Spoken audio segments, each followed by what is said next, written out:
কাল কিয়ামতের দিনটা বড় ভয়ঙ্কর হবে, এত ভয়ঙ্কর বন্ধু।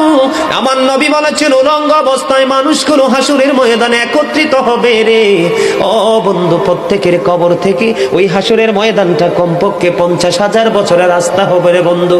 এই জন্য নবী যখন মেরাজের রজনীতে বোরাক দেখেছিল, আমার নবীকে আল্লাহ দাওয়াত দিয়েছে, বোরাক দেখে আমার নবী এত ক্রন্দন করেছিল, মনে হয়েছিল যেন আমার নবীর চক্ষু মুবারক দুইটা ঝর্ণা হয়ে গেছে।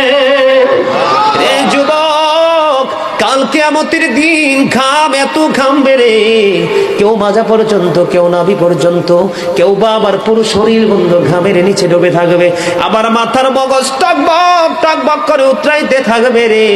আল্লাহ বলেছেন লা ইয়ামুতু, people will not die that day, সেদিন মানুষ আর মরতে পারবে না।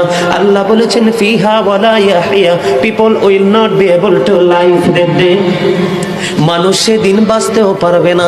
আমার আল্লাহ বলেছেন অমাহুম আনহা বিগাইবিন, people will not be able to escape that day, সেদিন মানুষ সেখান থেকে পালিয়ে যেতেও পারবো না।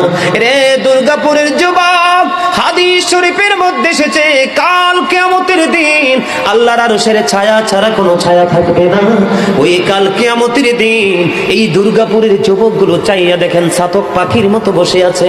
আমার কাছে এত সুন্দর লাগে রে যুবক, আমার হৃদয়টা ঠান্ডা হয়ে গেছে, কলিজা ছুঁয়ে গেছে তোমাদের উপস্থিতি এবং মনোযোগ।